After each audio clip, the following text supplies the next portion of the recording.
The preceding program was paid broadcast. Any ideas, comments, and opinion expressed by the program hosts do not necessarily reflect the views and opinion of the station. The program and its producers are not affiliated with the station. Mga biyan, welcome gid sa atong pinasahi nga palatuntunan nga ginatiguluhan tinapay sang kabuhi. Pinasahi ni special nga program kay nahala din sa pagtuon sa mga pulong sa ating Ginoo. Wala naman sing nabing importante gid nga bagay, pagid nga bagay, kundi ang pagpamalandong, ang pagtuon, kag ang pagtuman sa pulong sa Dios. Gani pabilin kamo sa sulod sining 30 minutos sa aton very special program nga ginatiguluhan tinapay sang kabuhi. Yari mga pulong sa gaan Ginoo para sa aton sing adlaw. Mga Salmo Kapitulo 24, versikulo 3 kag versikulo 4. Psalms 24, verses 3 and 4. Sino bala ang magatukad sa bakulod sang Ginoo? Kag sino bala ang magatindog sa yabalaan nga dog?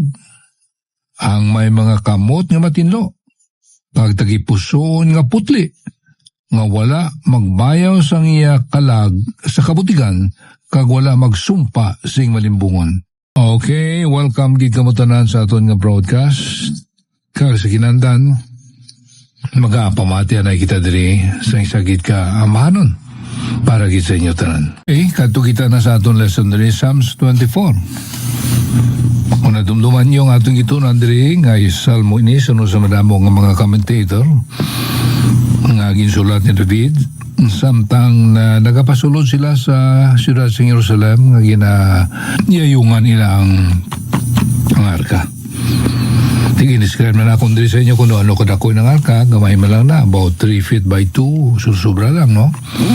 Overlaid with gold, yayungan nila sa mga Israelinon. Samtang nagapasulod sila. Kag samtang nagapasulod sila, nagkakanta sila sa pagkanta nga nag-aasaptanay, antiphonal way of singing. May grupo nagsabat, nasabat man sa isa ka soloist. Kagamoy ni ang litrato nga makita natin din Kaya ang salmo isa inikambahanon mo. Ayan sa gina-recite man nila ini, mapang kung gina-amba man nila ini. Kag may dako din nga pamangkot nga ginsabat sa versikulo 3. Sino bala ang makatukad sa bakulod sang Ginoo? Kag sino bala ang magatindog sa yabalaan nga dog? Who? Ang bagay nga magsulod sa balay sang Dios. Dako ini nga pamangkot. Kay importante ini nga pamangkot.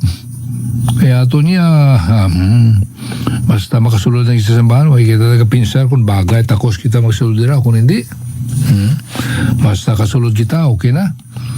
Makita kita sang tao nga bao tama kadliyoso, sulod aga pa kasulod nga.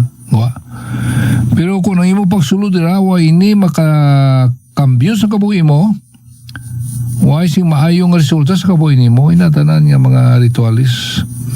Wala lang ina, show lang ina, pakita-kita lang ina, hukon sa mga buildings pa, matahom lang ina nga fasad, makita sang tao sa gwa.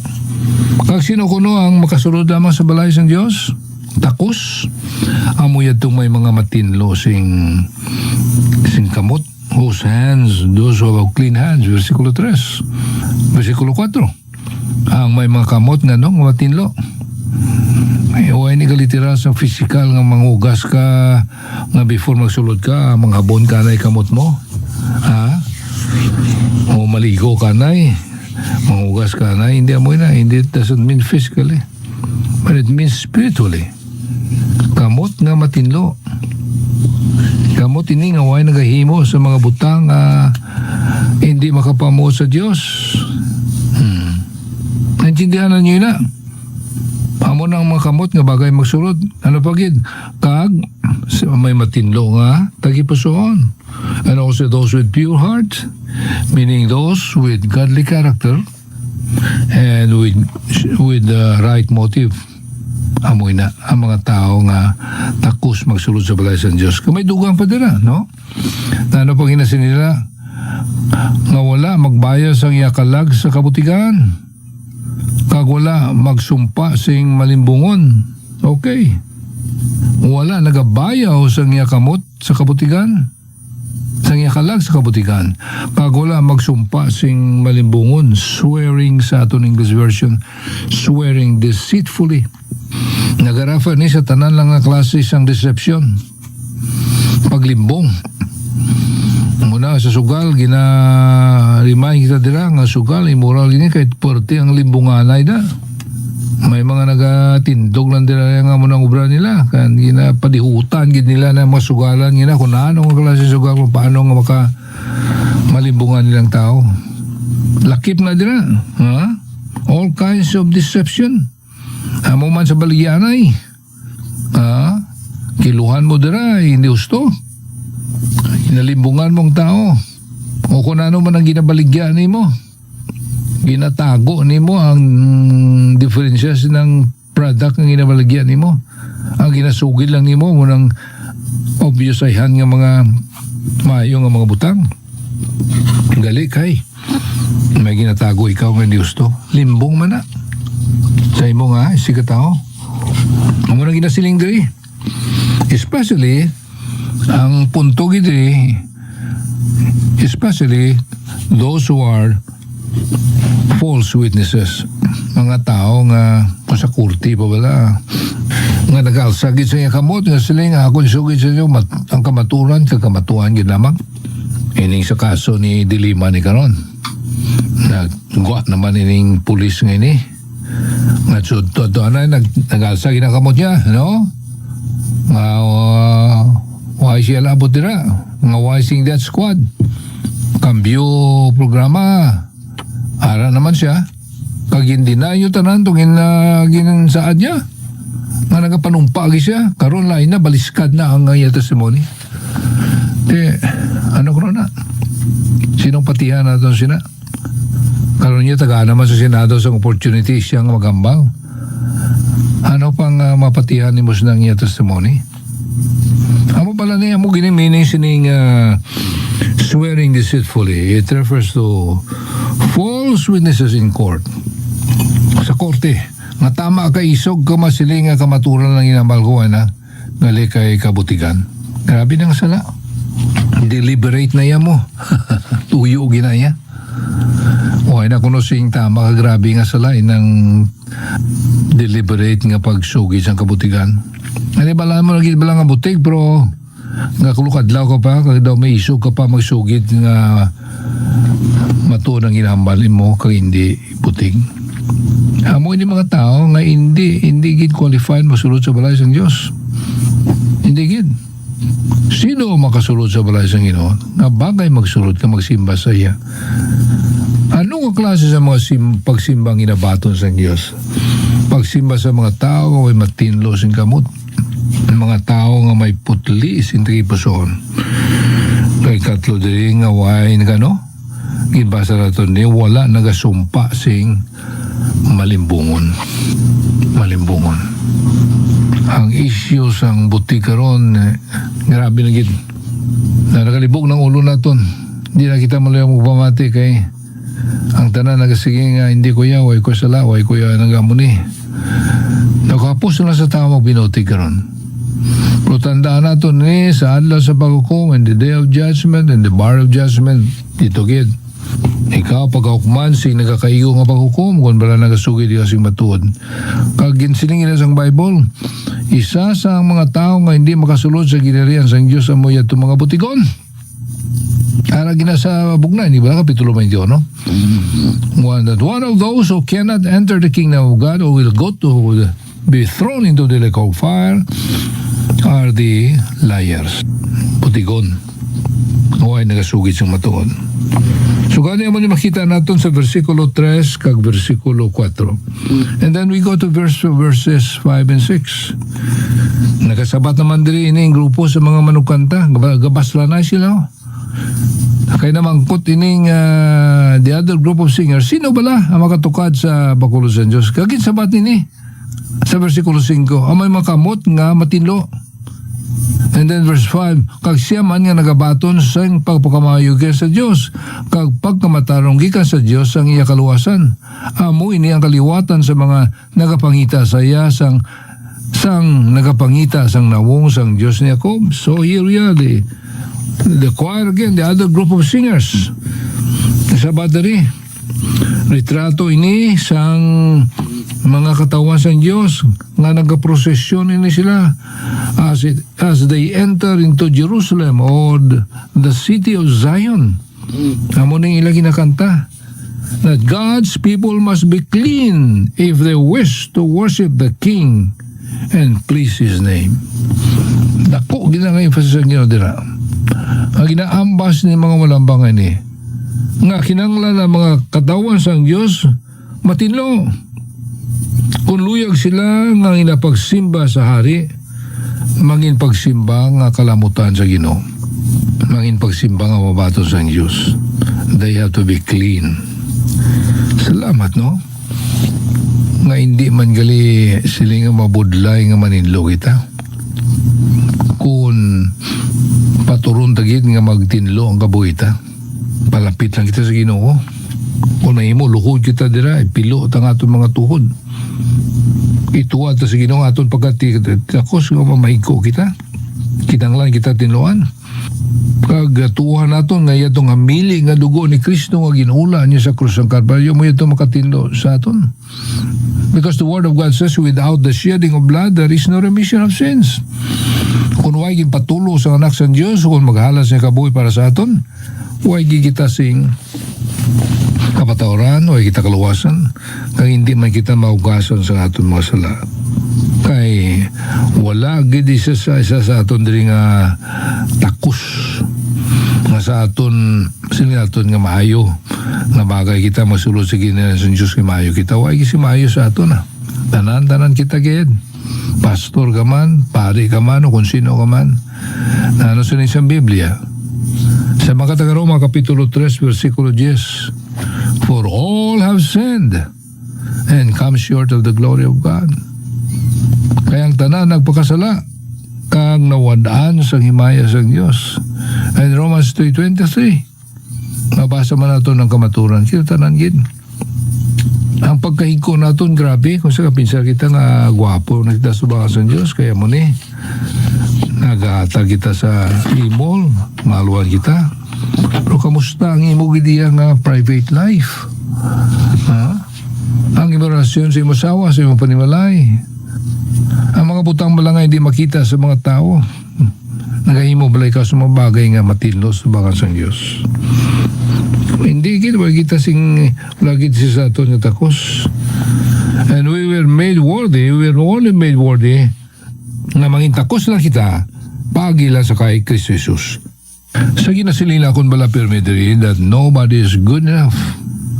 Nobody is good enough to enter the kingdom of heaven.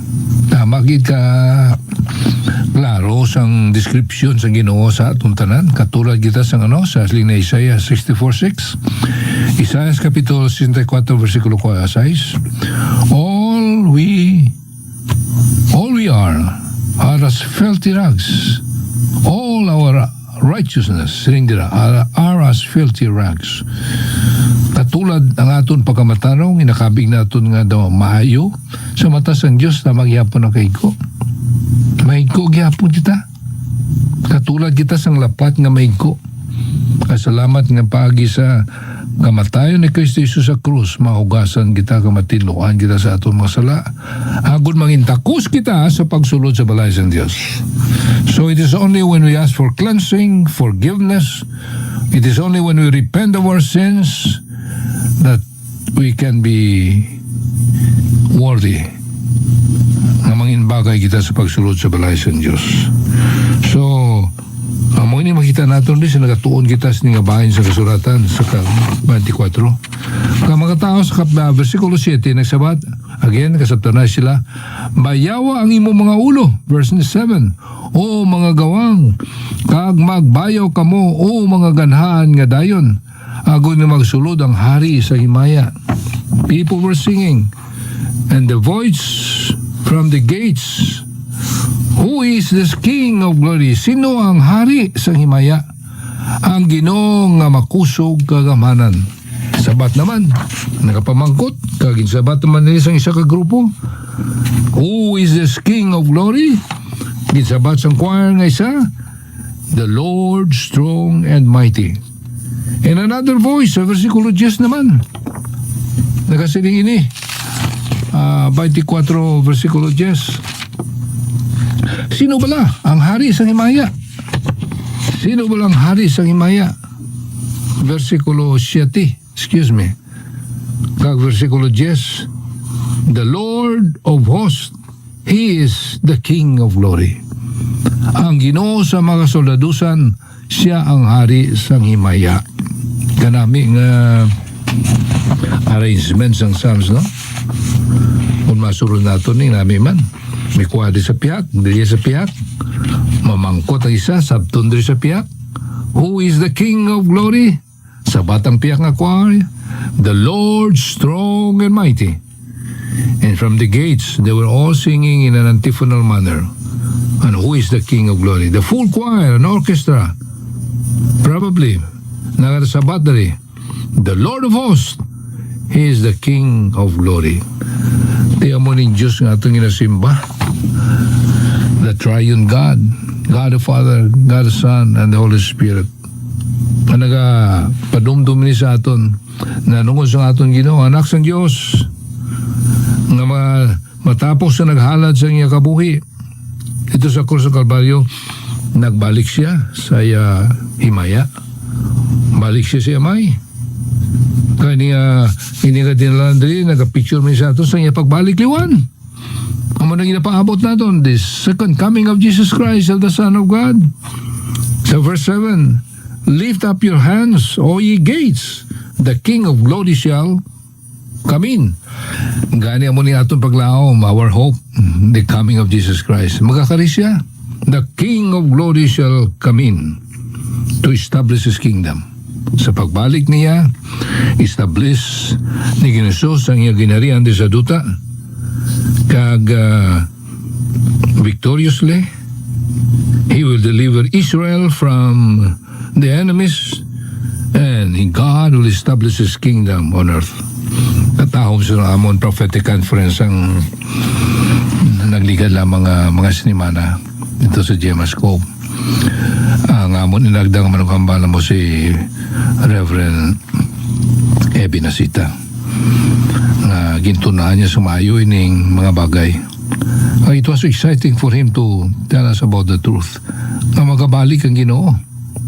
Hindi kompleto ang iya pagkarida kundi siya magbalik. Do you realize that? Kung nagkari lang siya, hindi niya ni pagtumanon, ang isaad nga magabalik siya, kulang ang isaad.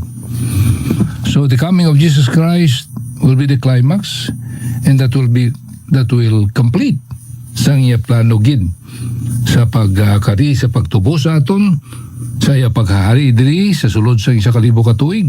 And then at the end of that, dalo na kita sang Ginoo dito sa duog ginama niya, magapuyo kita upod sa iya sa wala sing katugtuban. So here we are. Katahom sini nga bahin sa kasulatan para sa aton. Si Kristo magabalik liwan, mag-establishar sa iya ginarian sa sulod sa 1,000 ka tuig. And then follows the eternal reign sa Ginoo dito sa duog nga ginaman. May isa kita ka pastor nga away na siya nagawali sa radyo karon. Pagtapos siya nawali, mas lingin na siya, mas malipat ka mo, you might forget si Kristo magabalik liwan. Amo na pirmi nga closing. At ako man kasi kalipat kita. Kung sa pagkataho mo lang sa adlaw ang mga tanan mo nang nagamotivate sa aton sa pag-alagad naton sa Ginoo. The King of glory, the gates will be open and the King of glory shall come in. And that King of glory is the Lord Jesus Christ. Nga adlaw-adlaw sa aton pagpangabuhi, amoy na naga-inspire sa aton, naga-challenge sina sa aton. Hindi kita malipat. Base nalipat kita. Patod ginang pagbalik sa Ginoo. Sa Juan Kapitulo 14, amo nang saan niya sa aton, mga pulong ina nga nagkawas gid sa bibig sa aton Ginoo, di ba? Let not your heart be troubled. You believe in God, believe also in me. In my Father's house are many mansions. If it were not so, I would have told you. I go. Ipamulong ini matapos nga Nga nabanaw siya, I go to prepare a place for you, and if I go and prepare a place for you, I will come again. Marasaan niya siya ginpamulong nagkawas na siya magabalik ko liwan. I will come again, not where I am, agod nga kundi ako, dito man kamo. Mga hinigugma, kabay ba magkabuhi kita sa ng kamaturan? Nasa adlaw-adlaw nga tanan, naga-look forward kita sa pagbalik sa atong Ginoo. May lapel, may saka Kristohan nga nakita ko sa bayo na sulatin ni nga nagasiling, perhaps today, basi karong adlaw mabalik siya. We don't know. Ay handugay pa man. Pero importante lang ang mag-aman kita. Tinanong imo na ito, nagumaaman kita sa pagsugata sa aton Ginoo. The King of Glory will come anytime and will reign with us.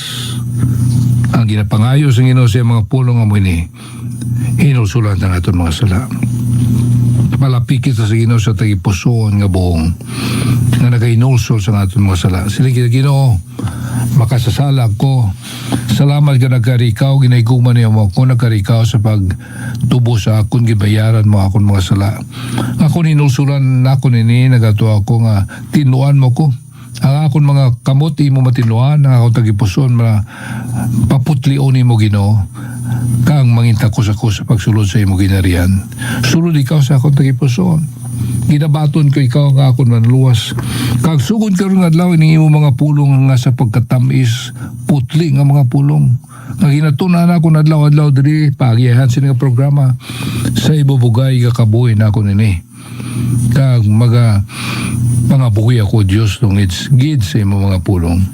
Kabay pa kay mo ni mo nga adisyon sa snigig nga tiyon.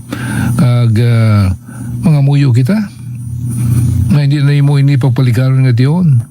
Kaya ang kaluwasan ng Ginoo sa mga pulo na siling, karon ang mga adlaw sa kaluwasan. Today is the accepted time. Today is the day of salvation, not tomorrow. Hindi buwas. Nga man, yung kita kabalo ko na anong matabo naman sa aton buwas. Basa ka mo, mati ka mo sa news. Mga aksidente. Mga tao nga huwag iba una-una nga mo ng tiyo niya kuhaan sa Ginoo. They were not ready. Wala sila maaman. Wala nila masurrender ang kabuhay na sila. Wala sila makabato na kay Kristo ng ilaman luwas. Kaya nagtaliwan sila sa nga sitwasyon. Ang Ginoo nagasiling nga ang bayad sa sila kamatayon. Kung napatay ka, ngaway ni mo hinulsulan ang sala ni mo, ni mo mabato si Kristo, you will be separated from God for eternity. Because the Word of God says, for the wages of sin is death, but the gift of God is eternal life through Jesus Christ our Lord. Bayad sa kamatayon. Eternal separation from God. That's the penalty. But the gift of God is eternal life to those who will believe in Him.